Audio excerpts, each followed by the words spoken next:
Hi, and welcome back to the Leslie Link. I'm Sally Leslie. If you've not met me before, very nice to meet you. Today I want to talk about something that quietly shapes everything in our lives. It's basically our mindset. Now, before I continue, I'm going to have to apologize straight up. It's so strange, and this is how live my videos can be. There is somebody in the apartment below me is making a huge racket. I think they're renovating, and you could not write it. But I'm going to keep recording anyway. Nothing's going to put me off. I lead with my coaching and in my life with a lot of calm and serenity. And I think this is the best way that we have to do with our lives. So if there is a little bit of drilling and things going on here, we're just going to roll with it. I hope that you can still hear me. I'm sure that you can. And let's get going. So today I want to talk, as I say, about something that shapes everything in our lives. It's our mindset. And I'm not talking about the motivational quote version. I'm talking about the one that's really, really practical. It's like a lived-in mindset. So forget about the, just think positive and you'll be fine. That's definitely not me. I'm all about positivity, of course. But I think we have to be real and make sure that we're very, very real and intentional in our lives. So I want you to think about how you are when you show up and how you react to people, how you speak and how you spend your time in your lives, basically. How do you talk to yourself when no one is listening? Is it positive? Is it negative? If it's negative, then maybe we need to start having a look at that. So, because I believe that potential isn't unlocked by working harder in our lives. It's unlocked by how we manage our emotions, also our energy, and also our attention. So where you're actually sending your attention every day, every minute, every hour, every year. Where is your attention going? So today I'm going to walk through a very, very simple but powerful framework that I use for myself and also with my clients. And I find that it's really, really helpful in my life. In the past, when I never used to do this, sometimes you'd have all these thoughts coming in your head and think, am I doing this? Oh, should I say that? Ooh. But when you have a particular framework that you can follow, you're a lot more organized. You don't have to think about things. You just go straight into it. Everything starts feeling a lot natural. So it's actually called the 4 Pillars Framework. Have you heard about this before? If so, put a comment down into the YouTube comments. That would be nice to hear. But it is a really, really nice framework that you can use. It's called about controlling your mouth. You need to control your mood. You need to control your money and also control your mind. So it might sound a little bit direct, maybe even a little bit strict. And anybody that knows me, I'm not all about doing the same as everybody else. So it isn't about restriction. It's about self-leadership. So really looking after yourself. And when these 4 pillars are aligned in your life, you will feel calmer, clearer, and as I mentioned before, far more intentional with what you're actually doing. So let's begin. I'm going to talk first about the first pillar, which, as I mentioned before, is called control your mouth. So when you control your mouth, it's about the words. It's words that you say to others and also what you are saying to yourself. You'll find that most emotional damage doesn't come from big moments in your life. It's coming from these small, unfiltered reactions. So let me give you some examples so you can understand what I mean. Okay, so you could probably relate to a lot of these, I'm sure. So it's like speaking when you're overwhelmed. So maybe there's so much going on in your life, you're feeling like, oof, and everything's coming at you. And then you start saying something to somebody or even to yourself. And you think, that wasn't very, very nice. Where did that come from? Well, it's obviously because you're overwhelmed. It's also oversharing when you're feeling anxious. So maybe you're feeling anxious about something and somebody asks you a question and all of a sudden you're like, oh yeah, and I feel this and I feel that and da-da, and da-da.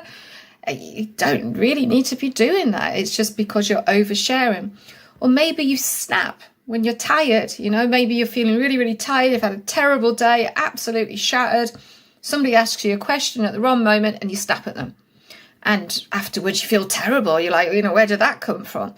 So, or it could be something like you're repeating a story. It keeps you stuck in the same emotional loop. So maybe you're feeling quite negative and you keep going over and over the same story either in your head or telling somebody, and it's not really helping you. You have to recognize these things. So every time you speak, you either need to strengthen clarity or reinforce chaos. So when you're speaking, really, really think about what you're actually saying. Is it strengthening clarity in your life, or is it reinforcing the chaos and making it even wilder? And here's something really important. Silence is not weakness. Now, as you can probably tell, I'm really, really energetic, and I like to talk. I really, really do. And it took me a long time to realize that silence is not a weakness. Pausing is, you're not avoiding things. When you're in a conversation, if you pause, you can choose your words more carefully. And this is a sign of emotional maturity. It's like before responding, you can do this by asking yourself these 3 questions. So if you need to pause the video and play this back, then please do so. So it's, think to yourself, does this need to be said? Does it need to be said right now? And does it need to be said by me? When you control your mouth, you are protecting your energy, your relationships, and also your self-respect. So it's not about being quiet, it's about being intentional, okay? So right, moving on to pillar 2. This is about controlling your mood. So there's a second pillar, and it doesn't mean that you've got to pretend that you're super happy all the time. It means recognizing that while you can't always control what happens to you, you can influence how long you stay emotionally stuck in that place. Because don't forget, moods are contagious, especially to yourself. If you let frustration, lead your day and everything starts feeling really heavy, if you let anxiety take the wheel, even the simple tasks that you do in the day will start feeling exhausting. So it's about controlling your mood, and it starts with having awareness. So what you need to do is notice what triggers you. Notice when your energy starts dipping. And also, if you have emotions that keep repeating themselves, take note of these. And then you need to introduce interruptions to break this. So it could be a pause. It could be going for a little walk. It could be having a really deep breath, or just changing your environment. Get out, go somewhere else, and then come back. So it's not about fixing your mood. It's just need to stop letting it run in your life completely unchecked. Emotional regulation, it isn't suppression, it's leadership, okay? So leadership always starts internally inside ourselves. Now I'm coming on to pillar 3, which is control your money.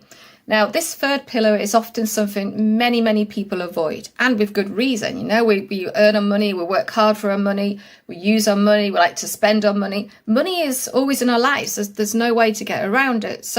But it isn't just financial money, it's also very emotional.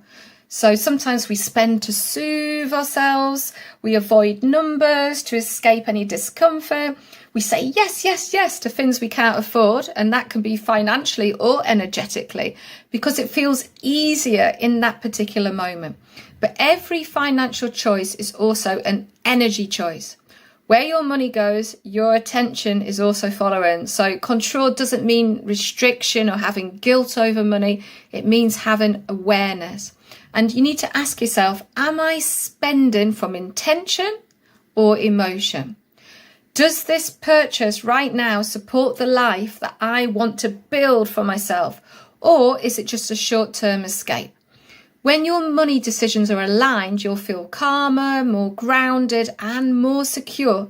And that security will free up all the mental space in your head for personal development growth. So coming on to the last pillar, which is pillar 4. Pillar 4 is the most powerful. It's about controlling your mind. This is about that inner dialogue that's going on in your head. So it's all about the stories that you repeat, the assumptions that you make in your life, the way you interpret setbacks. Your mind is either your safest home for you or your harshest critic. And I'm sure you know what I mean. And here's the truth. You don't need to believe every thought you think. Just because a thought appears, it doesn't mean it's true, useful, or permanent. Controlling your mind means learning to observe your thoughts instead of living inside them. So when you catch yourself thinking, oh, I'm behind, oh, I always mess this up, or I'm really not good at this, pause. Ask yourself, is this a fact or is it a habit? Your potential expands when you stop having thoughts shrinking you. This is where growth happens. It's quietly, consistently, and internally. So let's bring this all together. When you control your mouth, you're protecting your energy. When you control your mood, you're stabilizing your emotions. When you control your money, you're reducing unnecessary stress. And when you control your mind, you're reclaiming your potential. And as I always say, it's not about perfection. It's about progress. So you don't have to master all 4 of these in one day. You just need to notice them, practice them, and then return to them. And over time, your life will feel less reactive and more intentional. And that's where your confidence will come from. That's where your clarity will live. And that's where your momentum will build. So if this framework resonated with you, I encourage you to pick one pillar this week. Just one, not all 4 of them, just one. Notice it, work with it, be kind with yourself as you practice it. And if you're on a journey of resetting, refocusing, or rising, and in the new season of your life, you're in the right place. Thank you for being with me here today. If this video helped you, feel free to like it, subscribe, and even share it with someone who you might think might find it really useful for them. And remember, growth doesn't come from pressure. It comes from awareness. And I'll see you next time. Bye for now.